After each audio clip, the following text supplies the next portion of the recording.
You are listening to the Kentucky X-Files with hosts Dennis Mays, Tyler Stewart, and Josh Gibbs. Don't forget to subscribe to us on YouTube, Spotify, or wherever you get your podcasts, so you never miss an episode. Now, on to our show.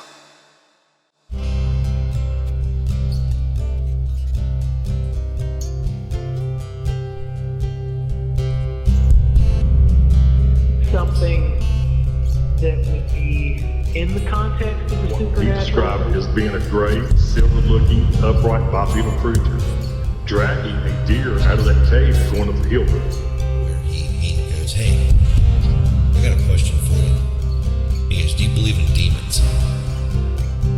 And it takes one big step and vanishes. I'm like, oh my God, that was a Bigfoot. And look at these pictures of this white creature.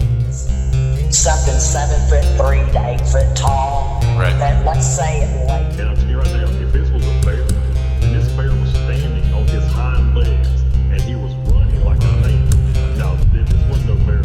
Now, when it stood up, that's when I knew it was a Dogman.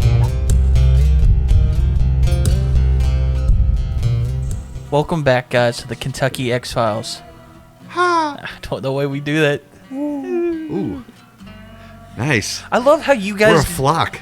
I don't understand why you guys do that. Yeah. And you were dogging me on what I was wanting to say When were we dogging you? about the whole, like, me in the little ditch and with the ghillie suit on, and I'm like, ha-ha! I wasn't dogging you. I was just No. wondering why that was We just just- your choice of last words. Why was there's no choice? Why do you... Those aren't our last words. So, yeah, we have more words after that. If I was going to confront a large beast, I think I'd come up with something. What if, though, you jumped out on the Bigfoot and you went, ha-ha, and he was about to just beat the shit out of you, and I jumped out and I went, ha-ha, and he was like, oh, God, and he takes off running into the woods, and it saves your life. Did you ever think of that? Bet you didn't. I love how we turned this on to me. So, hey, hi, listeners. How you guys doing out there? Sorry, we had a little, oh, what The Little- lover spat. little lover spat there. Dad's mad at us again. Yeah, he thinks we're dogging him all the time. Not- I was all excited not that I your had daddy. we were a flock. I wasn't a lone, whatever kind of bird that is. Lone albatross. A lone albatross. But yeah, you were talking about before we started some emails that we want to I have a couple. get into. They are. I got to bring them up, but I got to be straightforward with it. I mean, I already told you guys the truth, and I'm going to tell the listeners the truth. You guys out there, I try not to read these until the show, so that we can kind of go cold bore, straight into it, and we all can react. But to be quite honest, the subject line in this email, you shouldn't vape loud. It hurts people's feelings.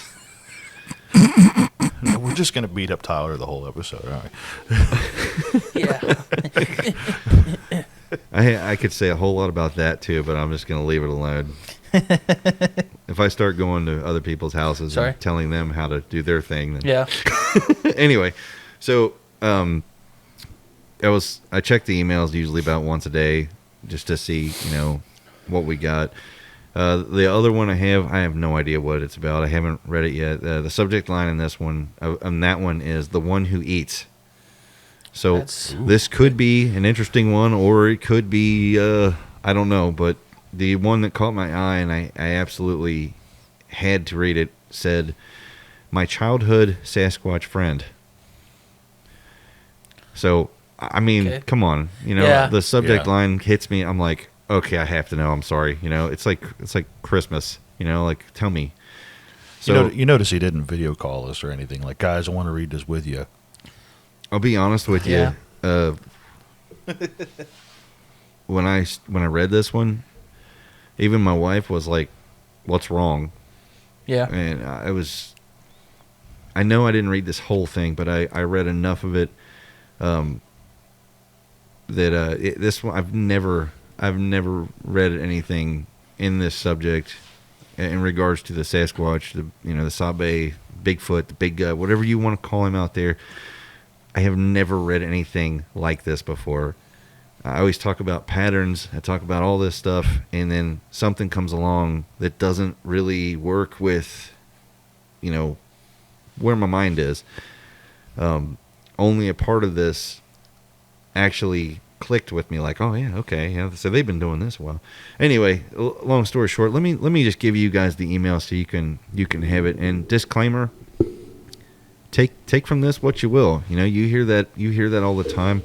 I think that most of you guys out there that are listening to this show, I feel like I don't have to disclaim that to you. I feel like you already know that coming in. So here we go.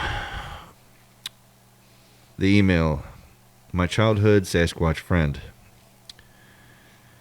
My name is Sandra, and I have been wanting to tell you my story for a while.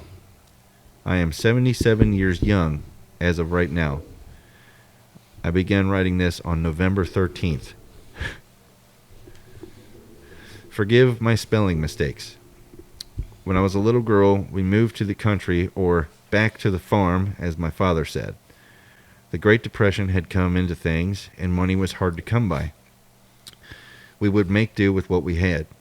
We had moved into the city, away from the country, because my father at the time was going into running a warehouse for a man he had met and worked with, and when the Depression hit, it wasn't long before the money ran out and it went under. We had to move back to Kentucky from St. Louis. We had a small family farm near the Wildcat River, or Crick, as we called it. I'm familiar with Crick. Yeah. And had chickens, goats. We had 2 milking cows, and usually at almost any time of year, there'd be 1 or 2 pigs. My father could grow corn, but the money was in tobacco or sugarcane. The bad part at the time is that sugarcane wasn't moving very well, and tobacco would even go bad from sitting unsold for too long. Wow. That had to sit for a long-ass time. Yeah, that really shines a light on how bad it was, too. Yeah. Because you think about, like, the worst times we've had recently, tobacco stores and liquor stores still stay in business. Mm-hmm. Yeah. Wow. He was working our farm, and to make a few extra dollars 3 days a week, he was working on neighbors' farms. And the closest neighbor was probably 5 to 6 miles away. Every day, I was alone on the farm working. My mother had stayed in St. Louis, and it wouldn't be till many years later before we saw each other regularly again. We never really got close again after that. I always thought she left when the times got the hardest. That's another story that I won't bore you with. Now, I was young, but I wasn't dumb. One day, I saw a man, a big man, grabbed a chicken off of the ground and ran into the woods.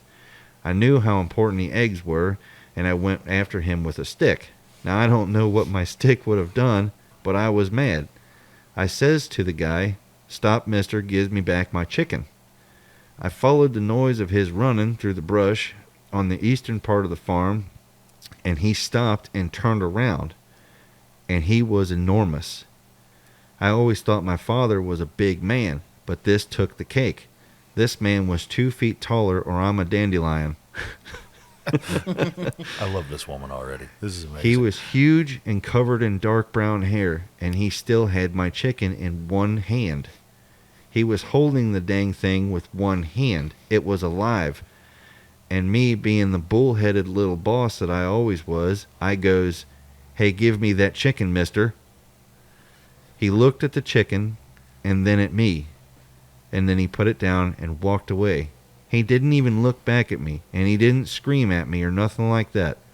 He just did what I asked. It was interesting, and when I told my dad about the big man who I saved the chicken from, he gave me the strangest look and told me, "Keep the chickens in the run or the barn, maybe a week," he said.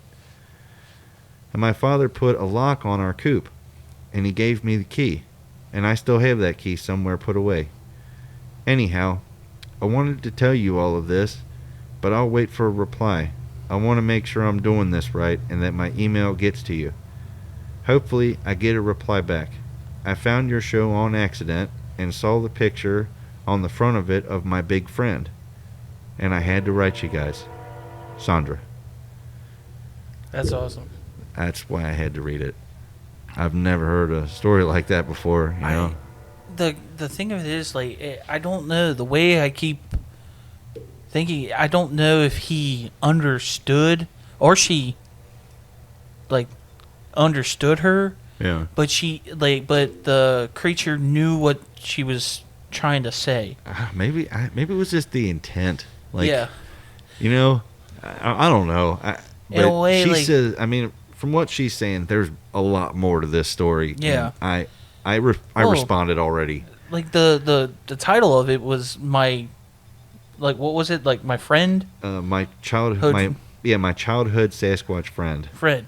So I feel like they created some type of bond. Like, she probably traded some stuff. I'm just speculating on this. We'll wait until we actually get something. But I think that's what soon. I mean, I think that's what kind of like what happened is that she started to help him. It is November 26th, and she said she started writing that one on, when did she say? The 13th of November.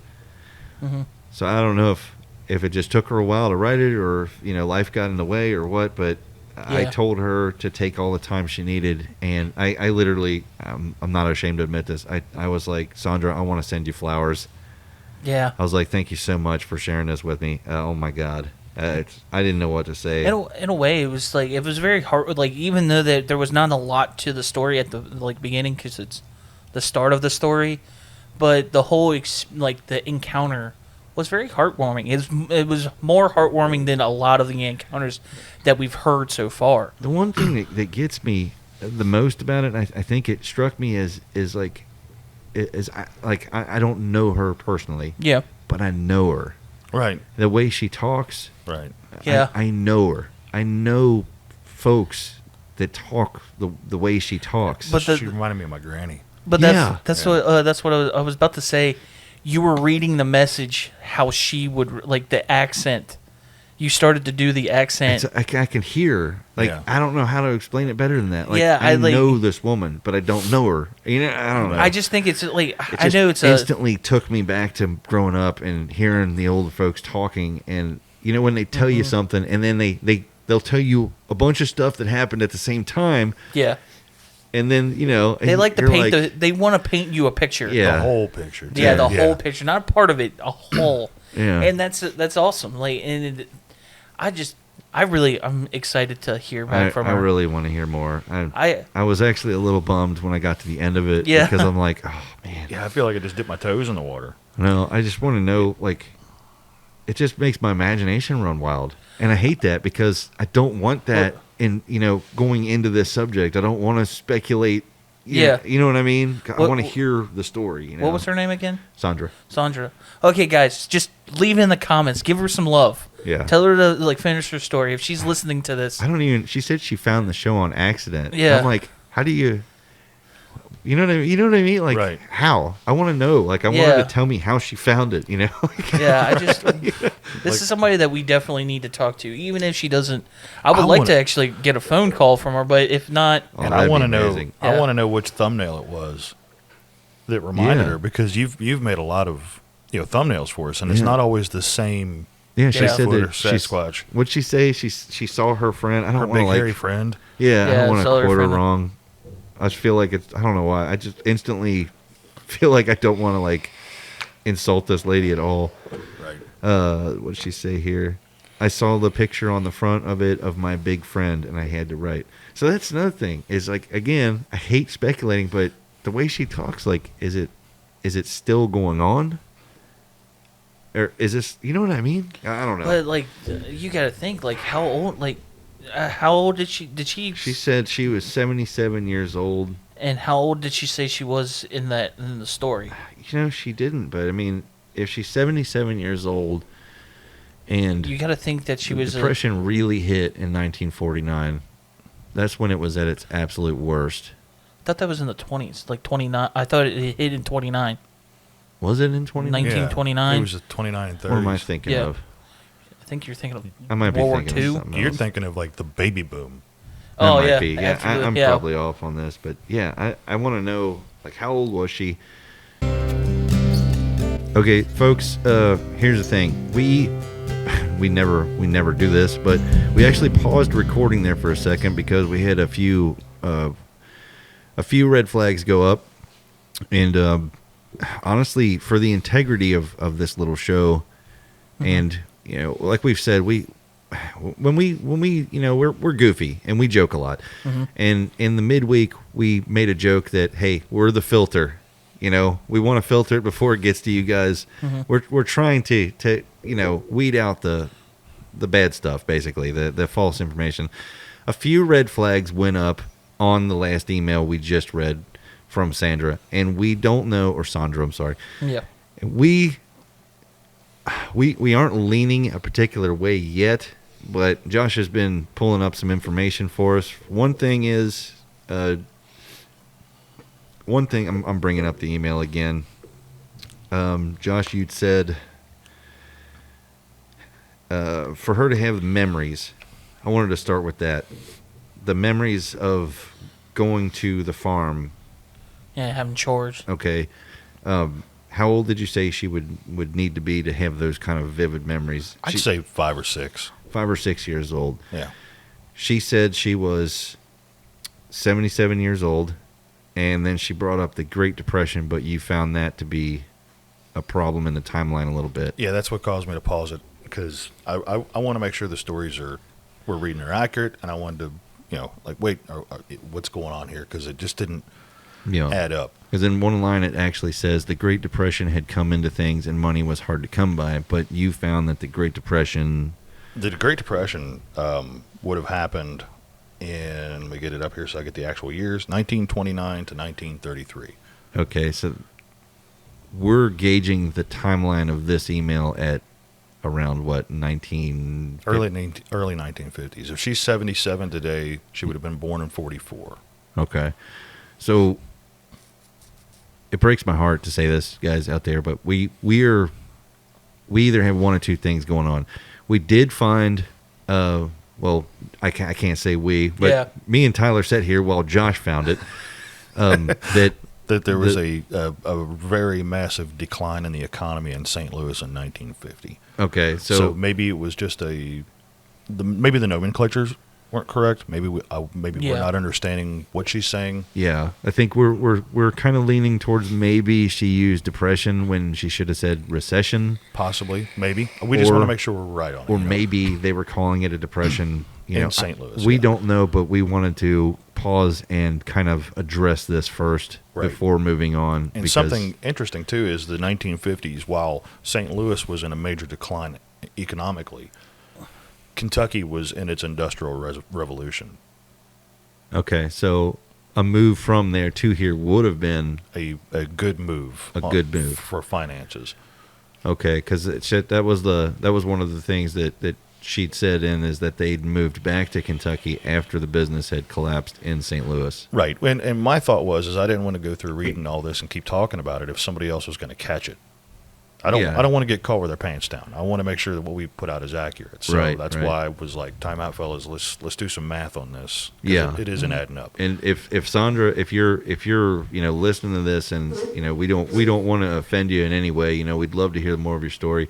We just are a little confused by the timelines, and you know what? I mean, if you write in again and you want to clear up any of that for us, that'd be fantastic.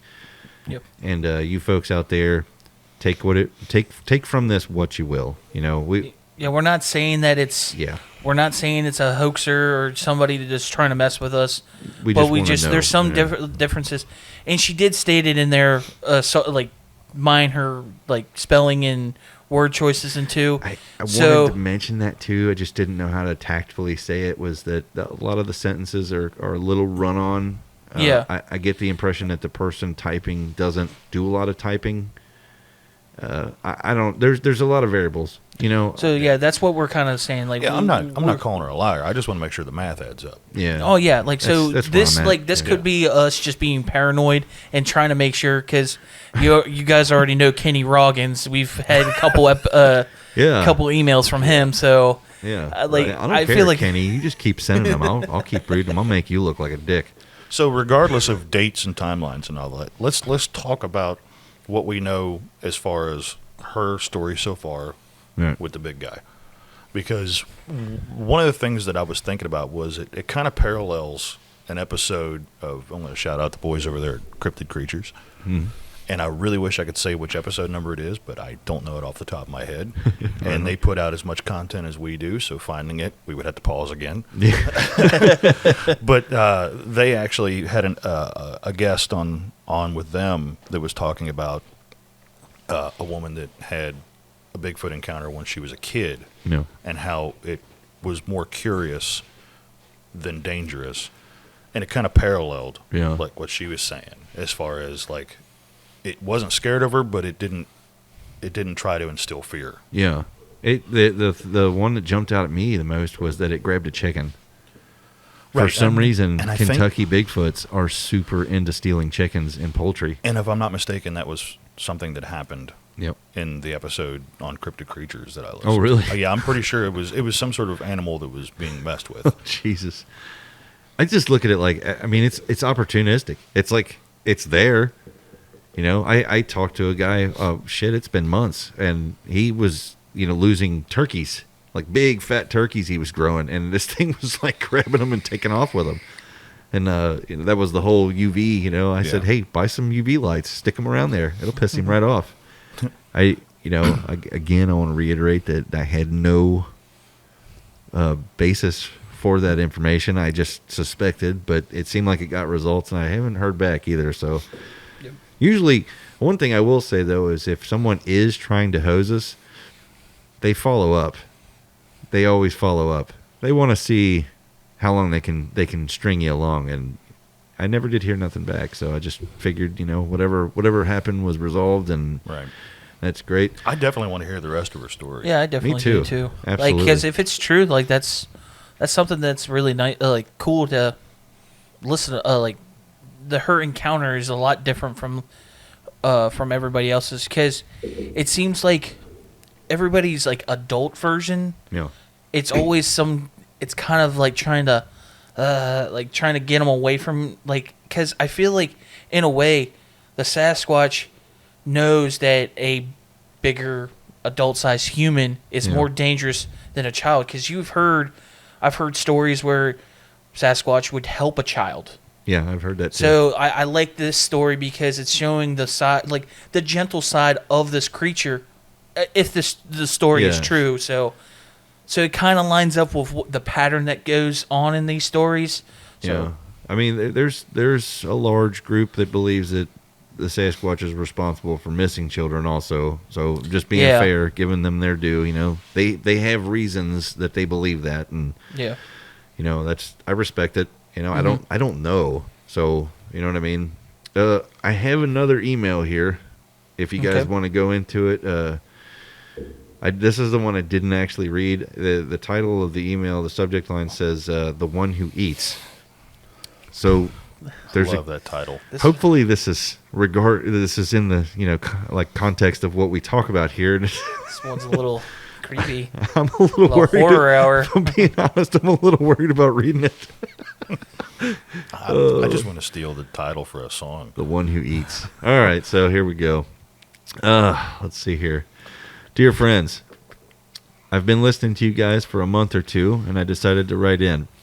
I hope my message finds you in good health and good spirits. Thank you. Thank you. Yeah, thank you. I feel good, and I've got a bottle of spirits right here. We got some spirits. Josh always provides some great spirits. My ancestry is Shawnee and Cherokee. Growing up as a Native American has its ups and downs. No shortage of stories that we pass down, though.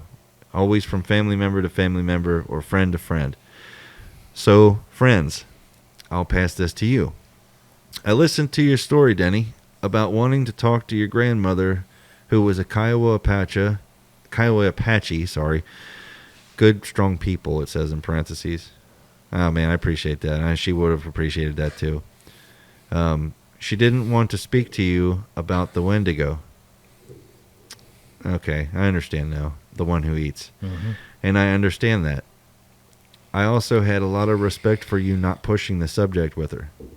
The one who eats is not something that we talk about without a proper cleansing ritual.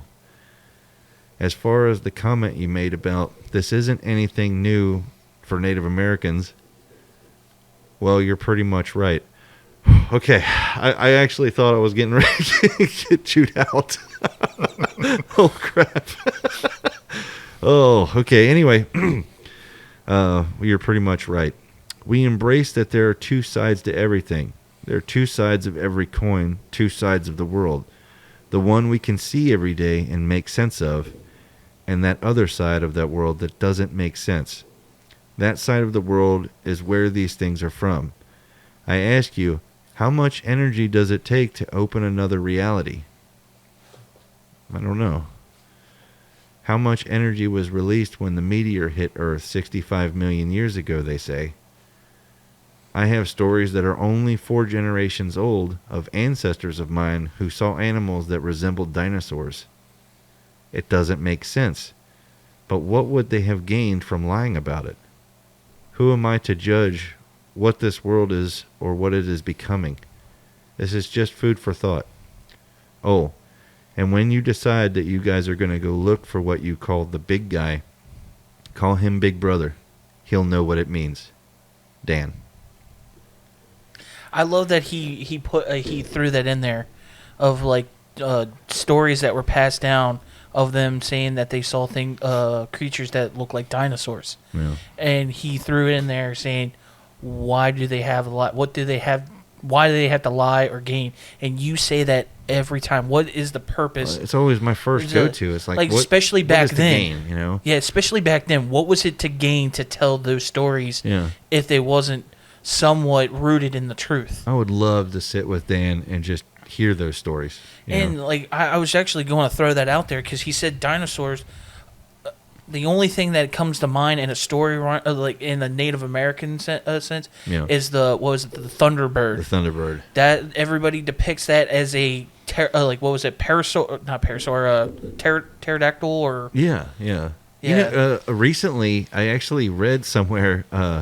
There's a thing called a Harpy Eagle. You ever heard of that thing? Yeah. That's because they said that. I've actually seen that. They just recently figured out that every now and again the Harpy Eagle just flies through America on its way to wherever the hell it's going. This thing's massive. Oh yeah, it's huge. And the it way that dwarfs a bald eagle. Yeah, so I'm like, if you're a Native American and you're out there on the plains or wherever you are, and you saw that go over. Well, fuck yeah, it's a Thunderbird. Look at the size of this thing. That's terrifying. And look at them. Like, they're horrible.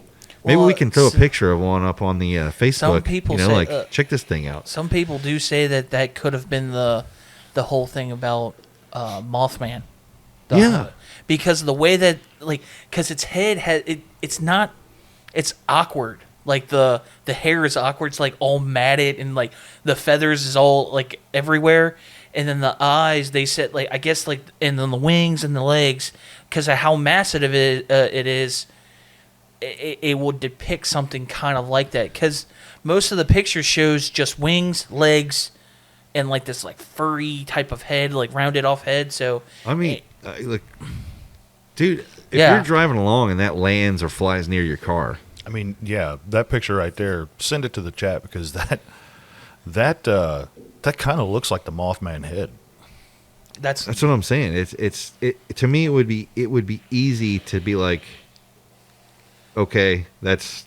But that, like, we're throwing this into the ring as the circumstances behind the Mothman. I know we've already talked about the Mothman and the whole incident that the Mothman actually is rooted around.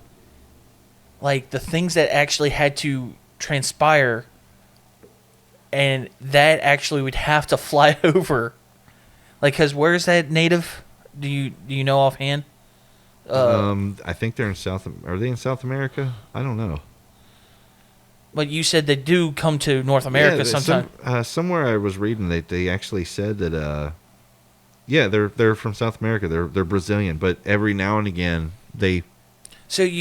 they'll find them flying over, or you know what I mean? So we're throwing this in the ring that it was a coincidence that this thing at that time when all that stuff was happening over where did the Mothman stuff Pennsylvania, and all that stuff happened. The whole injured cold thing. That's Pennsylvania. No, it was Point Pleasant. Oh, West Virginia. Yeah, West Virginia. Oh, okay. You caught me on that one. Yeah, it's at the Silver Bridge. I was literally like, yeah, Pennsylvania. And I'm like, it sounds like Pennsylvania. It's really close to it. So yeah, like, and then these people seeing this creature at that time. Yeah. So we're they were, in a way, we're saying that it was just a coincidence that the Mothman was seen, and the Mothman wasn't actually anything. I know that, like, I know what, like, how we're approaching this, but I think I see kind of where Dan's coming from too. You know, Dan's kind of saying that these things are coming from elsewhere. But our like, you know, our meaning of elsewhere is like, hey, it's a big bird. It's in South America. Yeah. Easy mistake. Like, I would totally think that's a dinosaur. I'm not even going to sit here and lie to you guys. If I was driving home from here and it's dark and that thing flies by my car, I'm wrecking. You know, I'm just going to take myself out before it gets me. Yeah, it's as big as a person. Yeah, that thing's massive. Yeah. But I think I see what he's saying. Something that jumped out was how much energy. How did he say it? How much energy does it take to open up another dimension? Another dimension or another reality. Yeah, and then he said, how much energy did the meteor create? Yeah. And I wonder, you know, like, what he's saying there. I know in physics they talk about, you know, what is it, the bubble and the, you know, if you put a bubble in water, you know, you can see the bubble floating on the water, but there's still another side to it down here in this other realm. And in physics, they talk about that as kind of a representation of the other reality. And then recently, this is weird, but recently they found a 32 light year dark spot. It's 32 light years wide in space, a void. And the scientists, the physicists, you know, that are looking into it are suspecting that it could be how other realities are possible. That this blank spot is maybe another reality bumped up to ours. That the possibility of realities and time travel and all that stuff aren't as far-fetched as we thought they were a year ago. Or 2 years ago, or 10 years, whatever. You know, that we know that time is relevant to gravity. We know that we're not even seeing the stars as they are right now. That half of them are probably not even there anymore. But we also know that time changes when it dilates in space. It dilates in the universe. I guess what I'm getting at is that we think that it's really safe. Like, reality and time and space is this really safe thing that we have. Mm-hmm. But we're learning that that's just not the case at all. That these are rules that bend and break all the time out there. So what Dan says, you know, how do we know? I think I'm on board with that. I think I can get on board with Dan on this one. That, yeah, maybe we don't. Maybe, you know, like maybe these folks that are seeing dinosaurs, maybe it's not the Harpy Eagle they're seeing. Yeah. Maybe time and space is just, you know, fucking with them for a second or a minute. You know. I think we've said this in past past episodes, about like other dimensions, like. Even like tears in like the space, like people going missing, like saying like we're phasing in and out. Like there's certain areas that probably create a lot of energy, and we start to phase into another dimension. Or we have a name for that. Yeah, you were talking about it a while. Ley lines on the Earth. You've heard of that? Like it's something I've been interested in for a long time. Yeah, somebody told me that we have, like in Kentucky, we have like a ley line goes straight through us. These are basically just energy that's just in a, you know, moving like, you know, like a serpentine around the Earth, and it just, it's like all this energy and whatever built up, and it has to go somewhere, so it becomes like rivers, it's just, it's like the energy itself is reacting the same way water does. Mm-hmm. It has to kind of condense and focus and flow.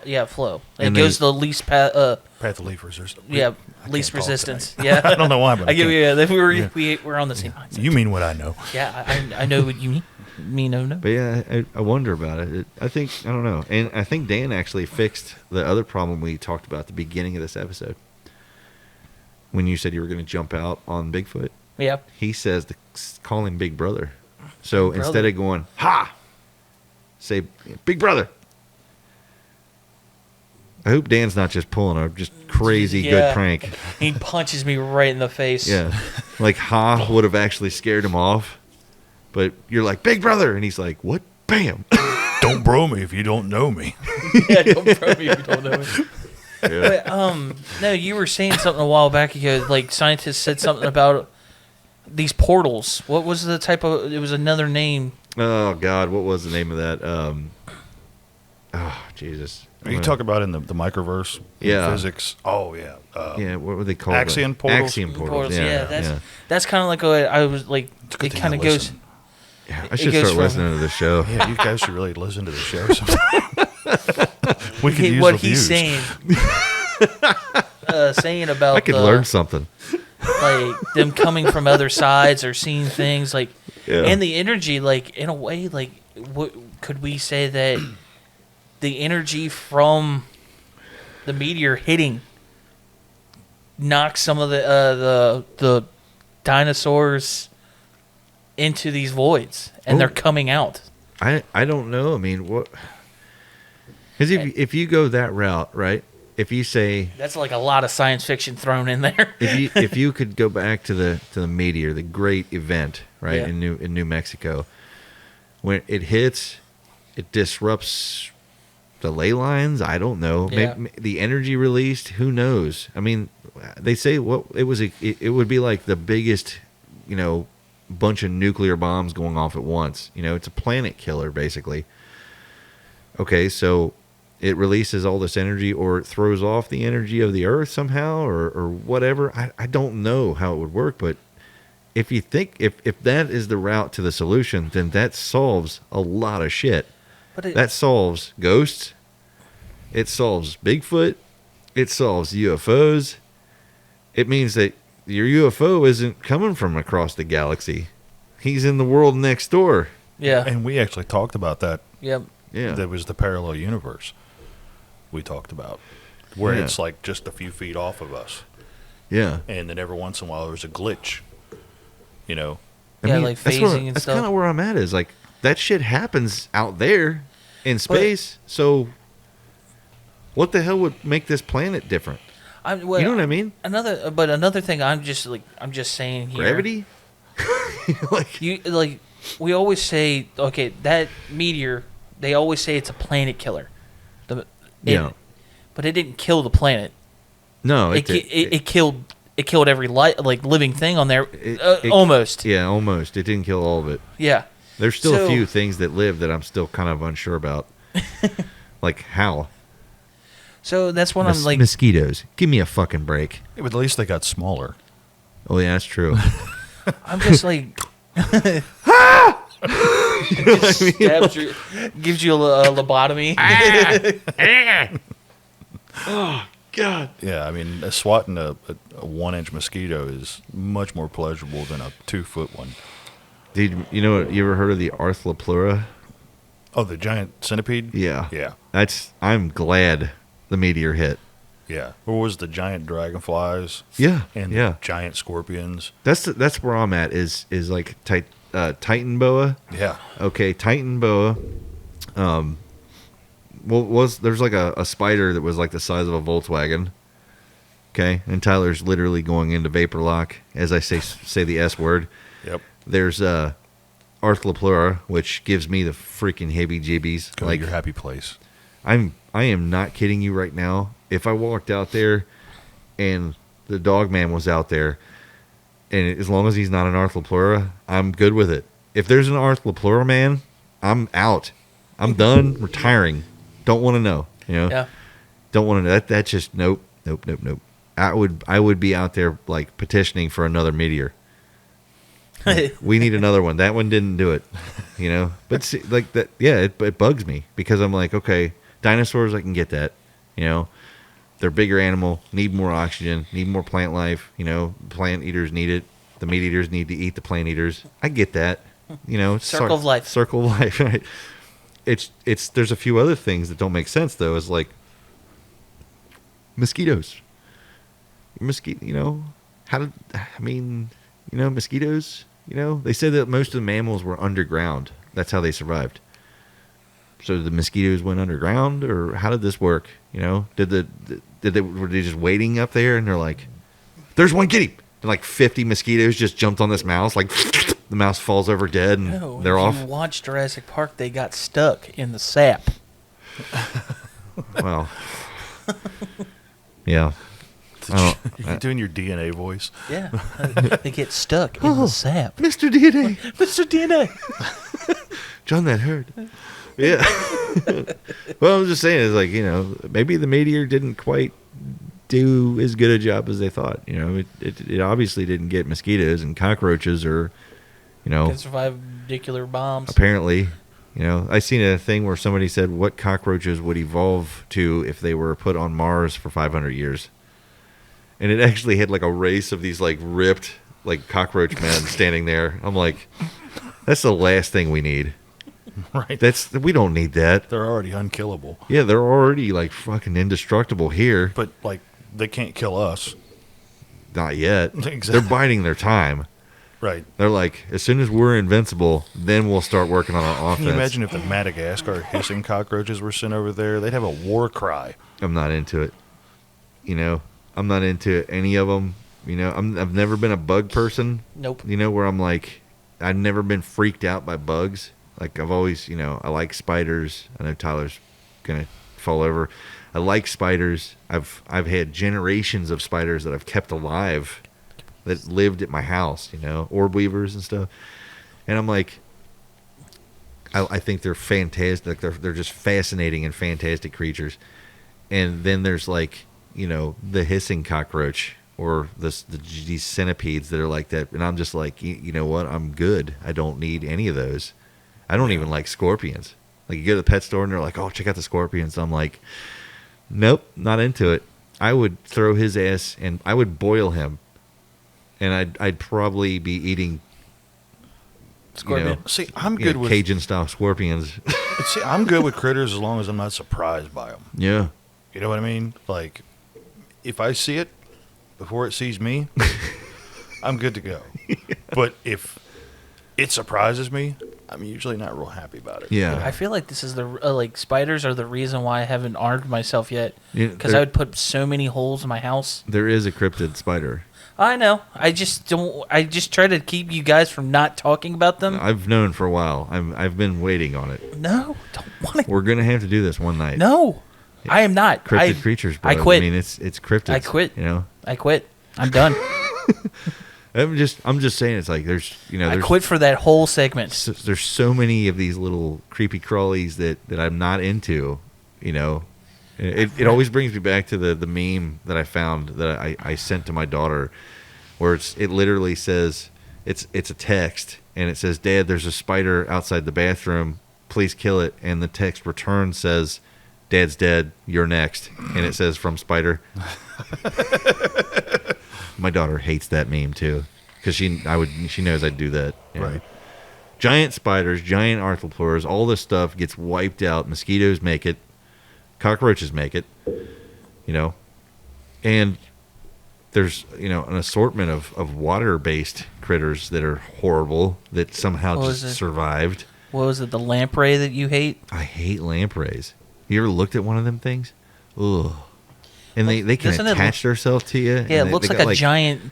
It looks like a giant leech. And they got they're like it's like a round buzzsaw mouth. Yeah, and it like like drills suction. in, and it just starts getting all that goodies, you know. And all the good inner filling that you have. Nope. I don't know. There's definitely much worse water-based critters from back then that. Yeah. There's one that swims up into a man's penis. Yeah, Josh. I know. And I'm not into that. There's an amoeba that if you have standing water, if you've got a lake or something that's not constantly fed by a spring or by overflow from hills, that if you get in the water and you inhale it, it'll get up in your brain and just start eating the soft tissues in your brain, and there's nothing you can do to stop it. You just die a horrible death. See, that's what I'm saying. The meteor couldn't have killed those things. Yeah, it didn't. I don't give credit for half work. If we're gonna go extinction level, let's take out. You can like birds. Little birds. Those are okay. I'm good with that. Dinosaurs thought they were clever. They're like, hey, let's just turn into birds, and we'll stick around, and nobody's gonna notice. Well, we're on to you. What did mosquitoes do? They were like, hey, we're the size of basketballs right now. Let's take it down. Let's get small. What is you want to hear my theory on spiders though? Yeah. Okay. What do you got? Okay, my theory is they're not from this planet. I mean, I get it. Why would anything need that many legs? Right. Everything else gets around just fine. I think I'm quoting on site Mike, or what do we call him? Oh yeah, Mike. Yeah. On location, Mike. Yeah, I think that's actually an on location Mike quote. Is that everything else on Earth gets around just fine on 2 or 4? Why does it need 8? On 4th of July, he's Boom Mike. I just That's I've been bad. saving that for a month. I just want you to know. I just remembered it. He just reminded me. He's military. He's always Boom Mike. That's cool. You guys. But no, spiders. All the small ones, they are the drones that they'll bite you to get the DNA, and they go to the mothership to so they can come back and get they're trying to break down a whole biological thing so they can come back at us and just kill us. I think he's had too much. God, spiders are aliens. See, the one the spiders get in the house here, it's hilarious because we get wolf spiders. And why would you call it a wolf spider? Screw because they're that. fuzzy like a wolf. Yeah. I don't care. They're They should hungry be like dead. a wolf too. Yeah. Should be dead. And there's rabid wolf spiders too. Mm-hmm. They're bigger. But when they get on hardwood floor, They can't move. they don't get any traction. So it's hilarious. They're like, I had one get in the shower upstairs, and it was a big one. it's My just safe huge. place. Like, how big? Like, stop me. Is it like? Okay, so hold on. Let me finish this shot of meat here. For you listeners I'm out gonna there, tell two Tyler stories. is literally dying as we talk about spiders. I'm going to tell 2 stories of spiders. All right. The spider that got into my shower was definitely not the biggest wolf spider I've ever seen. But he was easily as big around as your monster can. Ooh. Easily. And it sounded like a Clydesdale in the shower floor. Yeah. Because I've got a stand-up shower, and it was like trying to get away, but couldn't get traction. So it was just like galloping in place. It's like 4 o'clock in the morning, and I go into the door, and I hear... I'm like, what the hell is going on in the shower? I throw the door open, and he's like... looking over his shoulder at me like, why can't I get away? And I'm Shit. about to piss myself laughing at this thing. Yeah. So I get him out, chuck him out the back door. But the biggest wolf spider I ever saw. That wasn't the biggest, Tyler. That was just No. This one is. And there is only one other person that I know of that can corroborate this story, and I don't know if he'll ever listen to the shows. You and I both know him. Yeah. And we killed it in my barn. And when we walked in to the barn into the back wood shop area, it was on a door kind of like that one, but Yeah. it didn't have a window in it. And I'm not kidding you guys, the leg spread out was saucer. Yeah. Like Yep. bigger than a tea saucer. Yeah. Like an actual saucer plate, like you put Dude, toast on. that is actually something people see. Yeah. My parents saw one. They actually saw one run across the street.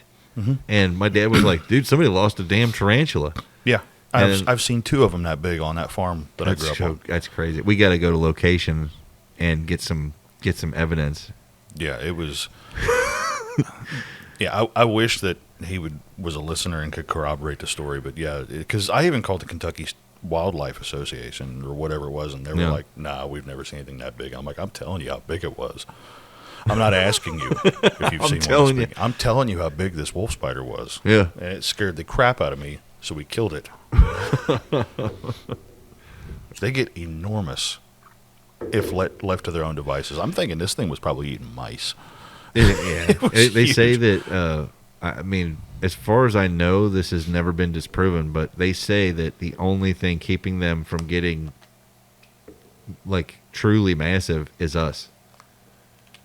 That we're the only reason that they stopped growing. And Tyler has literally checked out, everybody. He's sitting here. He's not into it. He doesn't like spiders. He's I don't know if he's gone inward, like he's gone into a safe place in his mind, or what's going on here, but he's definitely checked out. Tyler's not a fan of spiders. my spider story's not as scary as that one. A couple of weeks ago, I was feeding the rabbits out at the farm, and a little tiny jumping spider leaped onto my shirt, and I realized it was starting to get cooler out. And I literally, I look at him, and he's like, they get this, permanently surprised look on their face, like, oh, shit. And I'm like, I can't help it. I feel bad for the little fella. So I took him in with me. And I'm like, I had him on my finger, and I'm like, I found a jumping spider, and, my kids are like, oh, cool, Because we had one that lived in our old house for a long time, and we don't know what happened to him. But I just kind of let him crawl onto the wall, and it was a couple days ago. I was sitting on my computer, and I'm like, I kept thinking there's something on the corner of my screen, and I'm like, oh god, I gotta wipe off my screen. And I look, and there he is, and he's sitting there and I'm like, holy shit, he's still alive. We're like, cool, and I'm like, get the fuck off my screen. I got him with my finger and put him on the counter, I like them little guys. Yeah, they always look like they are truly as freaked out as you are, and I think that's hilarious. Right. And then they say that their eyes, they see things so much more vividly than we do. So when we're looking at them, it's probably the fisheye lens, and they're like, ah! Don't eat me. Yeah. Tyler's still checked out. We're gonna have to take him for a walk before we record another episode. Yeah, he's gonna need to breathe. You okay, buddy? You kind of. I'd rather fight a grizzly bear. He said that before. Can't confirm. If I had two paths, I had to go down. One has 5 grizzly bears. Yeah. And 1 big spider on the right. Yeah. I'd choose the grizzly bears. We're going to tango. I'm not touching that spider. No kidding. I would grab one of the bears and beat the shit out of that fucking spider. Gain superpowers from this fear of spiders. What if it took out the bears in front of you? It just took them all down, and then it turned and looked at you like, hey, Tyler. So, you've probably never seen, one of my favorite movies. 8-Legged Freaks? Yeah. I've seen it. Have you? I love that movie. It's so stupid, but I love it. Yeah. Not a fan? Arachnophobia? Seen that? Good movie. Not a fan? Not a fan. No. I don't understand. Where did this come from? I don't know. I just feel they're fucking creepy. They're aliens. God damn it. Okay. Calm down. It's okay. You're in a safe place. Aliens. Oh my god, look at the size of that one. Yeah, so I don't know. I know my parents have sworn they saw one. You've seen one. I believe it because I think that the shit that's out there, we just don't know. There's no way we can be everywhere at once to know, When I was a kid, I went walking in the woods with my folks and my grandmother. We were putting up fence. A green snake, it's this that color green, wrapped around my leg. Just emerald green snake. I guess I stepped on it. I don't know. My grandmother, being the ultimate badass she was, literally grabs it, flings it. Never seen another one like it. Just bright green. I didn't even think they were in Kentucky or anything, like that. Never seen anything like it. Years later, I find out that there is. There's a bright green snake that lives in Kentucky. They're just rare as hell. you know. And I'd never seen it. Saw a black racer at the farm a while back, first time ever, you know. And this is a known creature. You know, it's a known animal. Me and my wife found a banded neck snake, about this big. They don't get much bigger than that. You'd mistake it for a garter snake. Little bitty fella.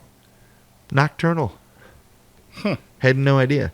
He was coming out. It was evening time. We were walking up from some family's house. We were visiting a little bit. I saw it on the ground. I thought it was a stick. And when I got closer, I look. I'm like, that's a little snake. Look at this thing. And he had a little yellow collar. I'm like, that's weird. You know, I've never seen anything like that. And then when I got back in, I looked it up, and it's like, yeah, it's a banded neck snake or something like that. Yellow banded snake. I don't know. You can Google it.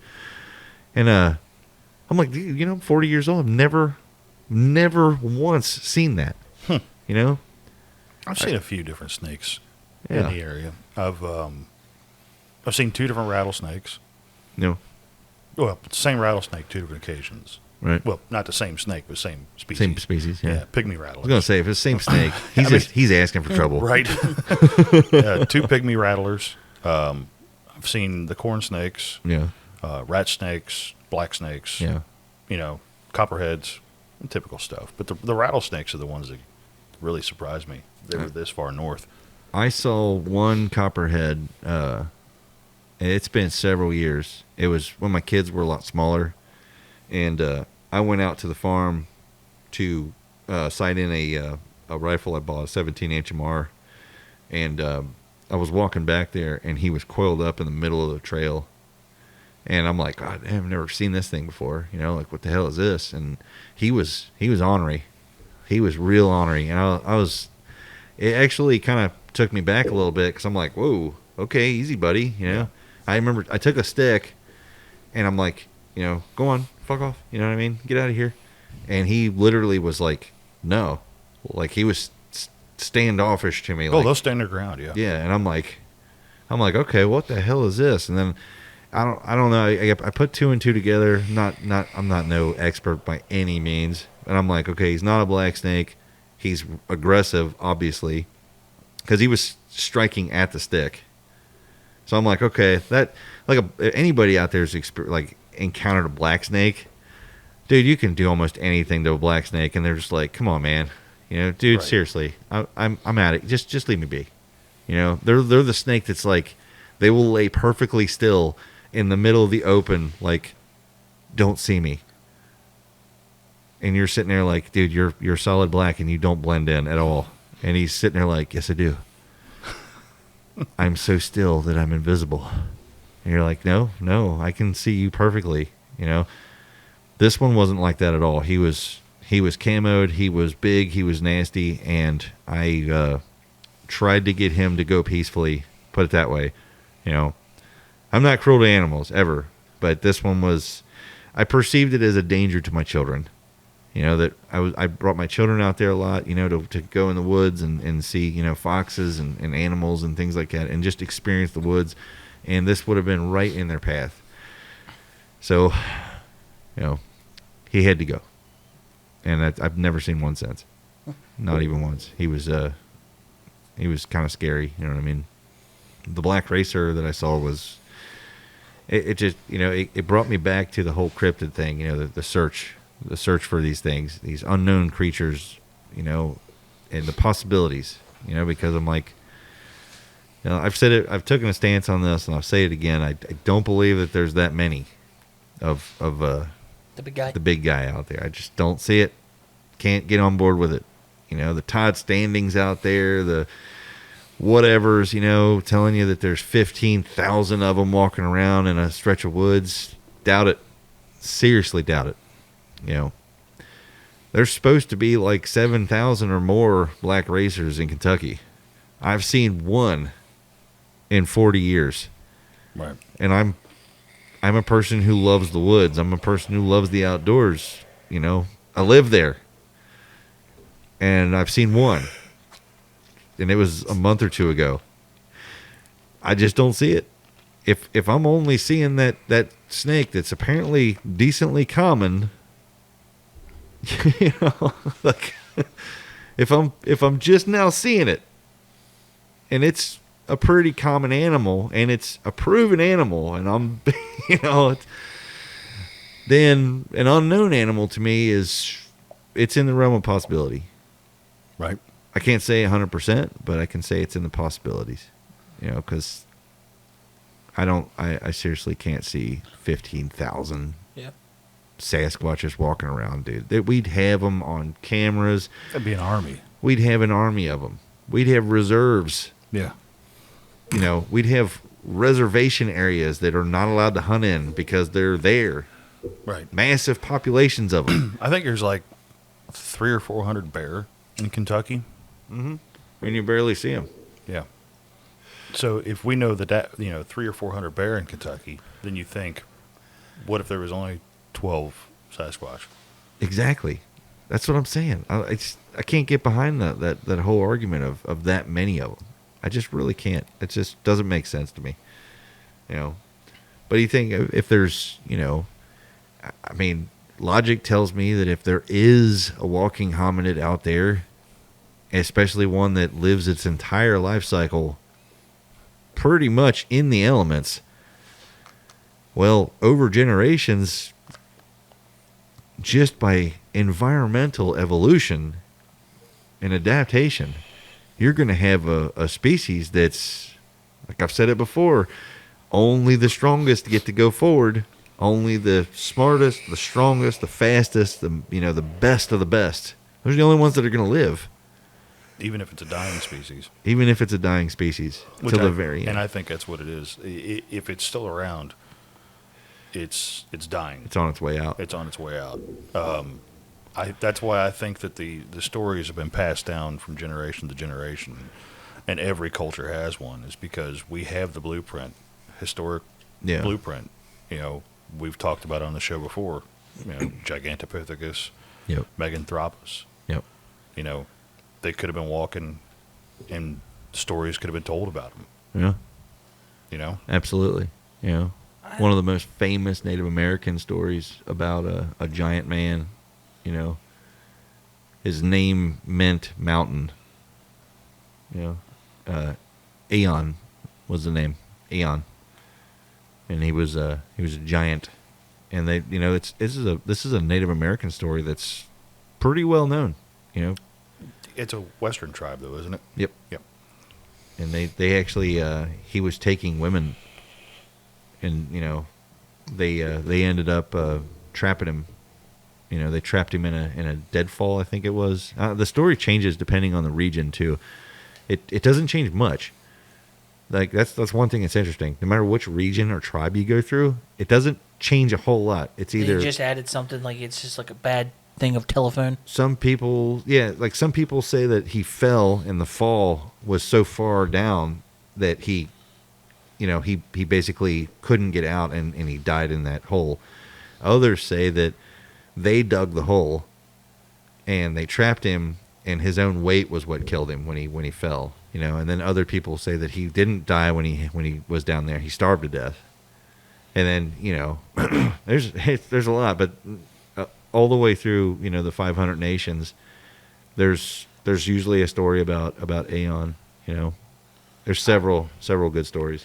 I feel like I'm on the other side of the fence. If it's true, I don't think they're a dying breed. I think they choose to live this small, if anything. Like it's an evolutionary development? In a way, probably they only breed years, like years later. They don't breed almost every year. They breed kind of call back to the old the mammoth, or like panda bears. Yeah, I mean that's a current one. What's that? What's their breeding? I'm not sure, but they almost have to force them to breed. No shit. Yeah, they don't reproduce like other types of bears. I wonder if it's just because they're pandas. Like they see other bears, they're like they're sitting there and they're eating. Don't they eat what do they eat the bamboo? Bamboo. They're sitting there chewing on bamboo, and they're like, dude, look at that grizzly over there, man. He's badass. We suck. Let's just stop breeding. But they're cute. They are cute. They just it's I would little if I was bears, those are cute too. Yeah. They're vicious, though. They are. They're mean as shit. But see, that's what I'm saying is that they're like, yeah, we know we're fucking. we're badass. We're basically tree badgers. You know what I mean? Like, but panda bears are. They're. You know what? Even the panda bear probably sees the koala and he's like, dude, look at that little fucker. He's tough. Eats his bamboo. Like, God, I'm so depressed. And so he doesn't a panda is a depressed bear? Maybe he needs to go through counseling. Dude, look at trace it all the way back to the megafauna, man. The short-nosed bear. This thing was big as a house and badass. He was Mir, dude. He was the world under the world. Like, he was freaking. You don't screw with a short-nosed bear. Right. He was bigger than a grizzly, bigger than a polar bear. By leaps and bounds. Yeah, he would have been like, slap a polar bear, uppercut a grizzly. They fought the giant sloth, didn't they? Weren't they around the same time? The ground sloth was pretty nasty, too. It was like 10, 12 foot tall. Yeah, what was the ground sloth's name? Is it the same thing in Ark? Yeah, it was the same thing. Oh, the duddits. Yeah, we kept calling them duddits. Should probably edit this out. Yeah. I can't remember what they're called, but yeah, I'm just saying, like, look at all those and then come all the way down to the panda bear. He's big and fluffy and he's black and white and he's cute. You just want to grab him. Like, look at you, you're cute. And he's like, I'm so freaking depressed. We were badasses.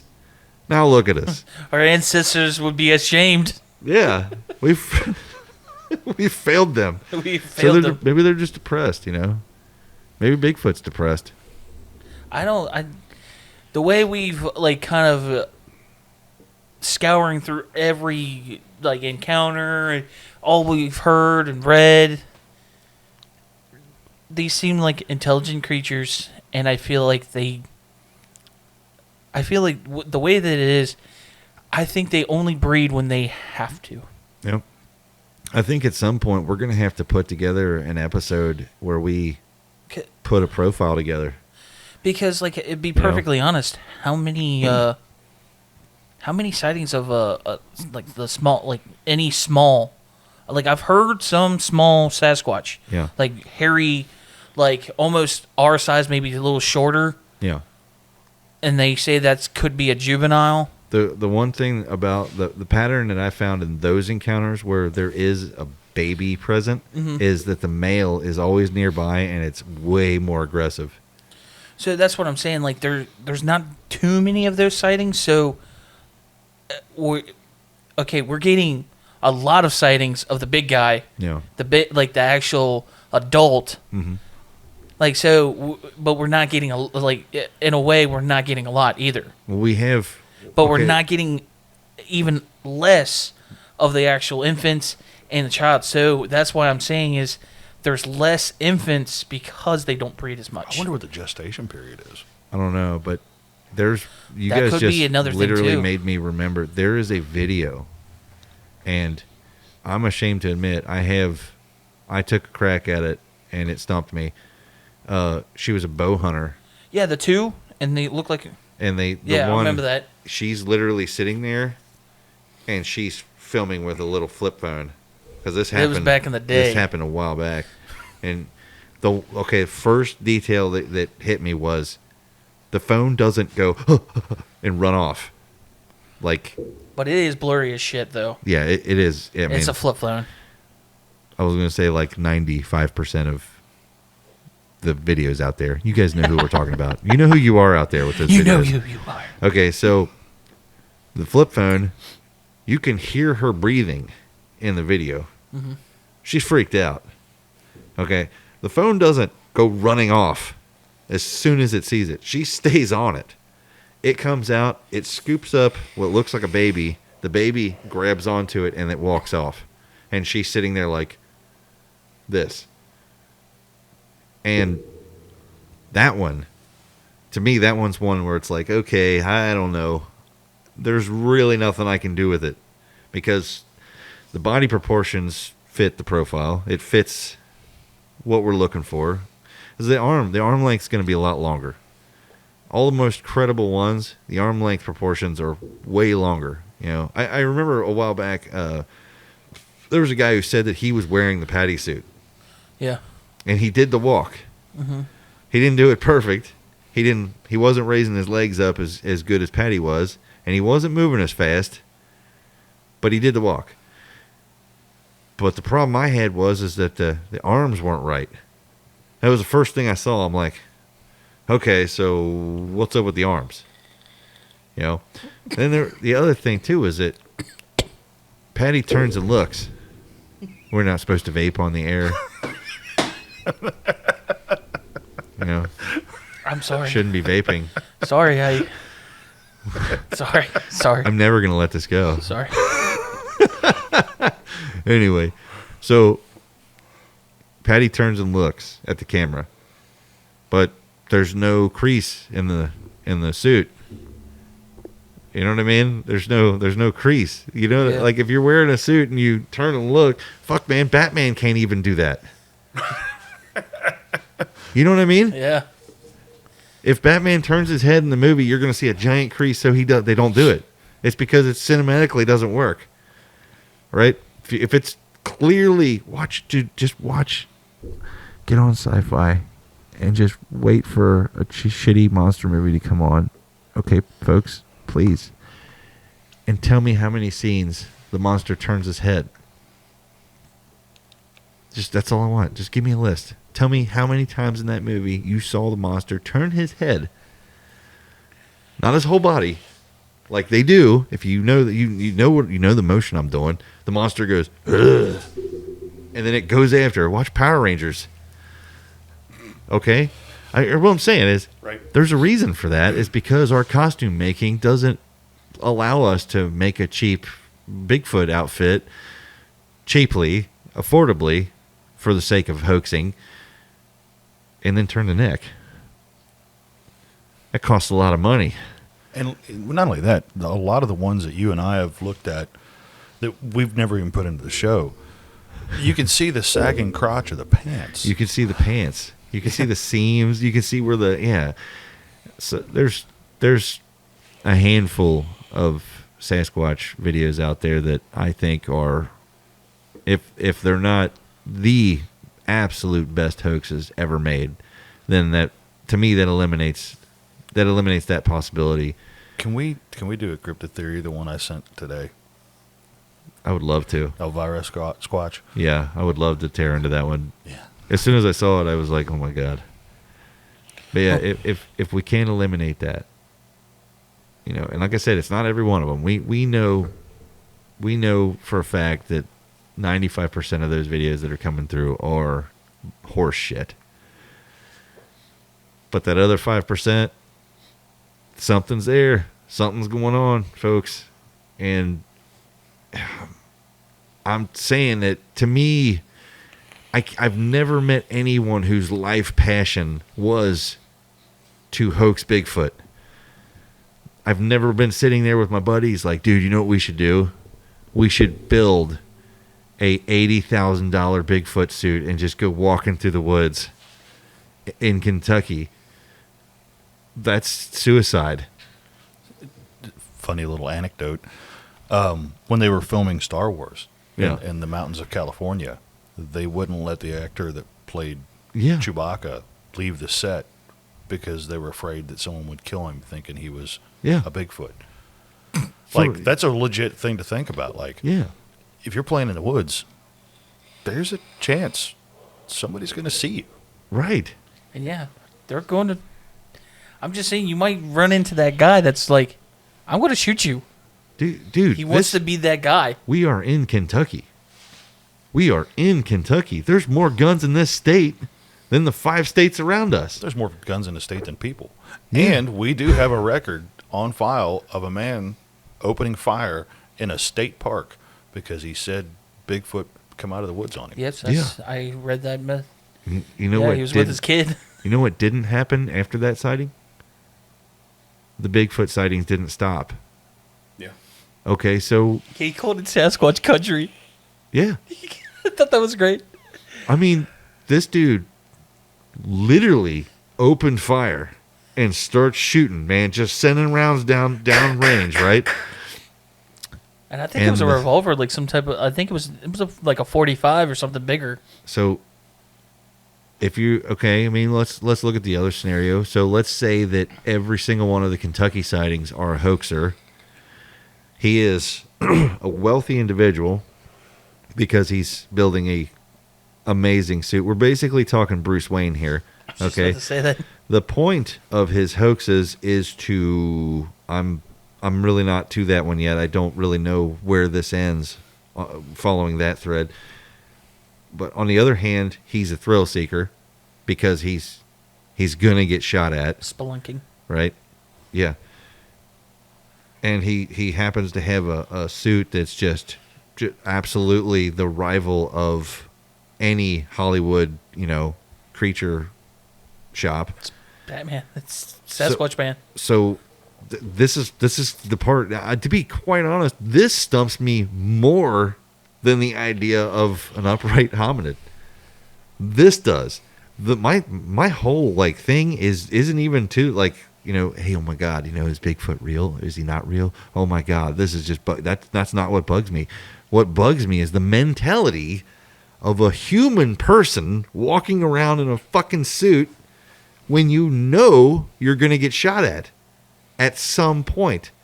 Oh yeah, and he also can produce infrasound. So he has a $95,000 speaker attached to him also. Small enough to carry. Yeah, if you guys out there didn't know, producing infrasound is not cheap. It's I wouldn't say it's impossible to fake because our Bruce Wayne Bigfoot in Kentucky can apparently do it. But I mean, hell, if you've already spent that much money on a suit, I mean, you probably could afford the speaker too. I'm just saying we had that cave system too, so he might have his Sasquatch. The Sasquatch cave. And I wonder if he has his Alfred. It's the Dogman. So the Dogman. That's his. It's a Dogman wearing a butler suit. Yeah, it's like the dog. Are you going out today, sir? You guys got to be careful with that. Vic will sue us for likeness rights. Bumping in on his narrative. He can lick my narrative. He records the podcast in the bottom of the Bigfoot cave. Yeah. Yeah. So I'm just saying that the you can keep that in there if you want. The real mystery to me is not the Sasquatch at all. It's the mentality of the alleged hoaxer. That's where I get stuck. I get stuck on that more often than I do the actual hominid or cryptid. It's hard to think of these people doing it. I can understand some pictures and stuff, but there's some videos where I'm like, man, that'd be tough to do that, especially the tree thrower, just being in the costume in general. I seen one where this guy and his son were filming this, and this thing comes leaping out, and it runs on 4 legs, and it's clearly like an ape thing. And this thing, it runs on feet for a while, and then it goes on 4s, and it's just hauling ass. And they're like, "Oh, that's Bigfoot. Wow, we're gonna get famous. We found Bigfoot." And they're like, you know what I mean, filming it. And then when you watch it, you're like, okay, so our guy is also an incredibly bendy person. He can run on 4 legs, which I know is possible. I've seen gymnasts that can do that. But this dude's okay, he's wearing a suit, he's turning his head, and he can run on all 4s as well as run upright in this awesome suit. But it didn't, he probably trained with some, monks in the mountains somewhere. That's what I'm saying. It just gets ridiculous. Shaolin Bigfoot. A Shaolin Bigfoot. It's terrifying. Yeah. So yeah, you guys out there listening, I want to apologize to you for my mind running amok here. This is the shit that bothers me about this whole topic, about all of it. I don't even get this mixed up in regards to aliens. If you sit there and you tell me about UFOs and aliens, I'm like, oh yeah, dude. I mean, by now, we've got more than enough. Mm-hmm. I think I can fully say, you know what? I think there is aliens. There's UFOs. Spiders. I can say that. I can say that with confidence. That, you know what? I think there is. I think that I don't know what their agenda is. Don't know what they're up to. Why?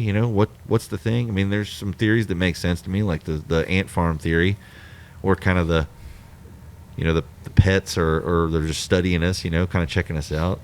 I think we're third grade alien science project that's sitting up in a room somewhere. Yeah, I'm just saying it. There's crazier theories though. Like crazier. Because it like kind of goes back to like the people that make those like jar ecosystems. Yeah. And they seal them and they just let it.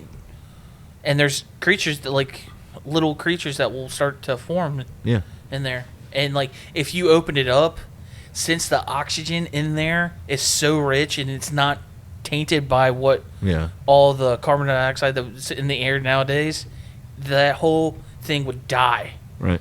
Just because of that. So I think that's cool. During World War II, you may have to fact check this. I don't know. World War II in Britain, Churchill, World War II. Yeah. Okay. Yeah. It was during his time as prime minister. They had a bad a bad smog that was going on. You guys familiar with this? Vaguely, yeah. I don't even know the exact period of how long it went, but I know that a lot of people died and a lot of people were really sick and suffered from this for years to come. Churchill believed that it was just weather. He thought it was just fog. Turns out it was pollution from the sulfur in the coal that they were burning everywhere. There was, again, I'm going to come back to mosquitoes. There was mosquitoes that were basically forced into tunnels underneath, like sewer systems and stuff underneath Britain. Turns out those same mosquitoes are still alive today down there, and they cannot breathe the air up here anymore. If they come up here, they die.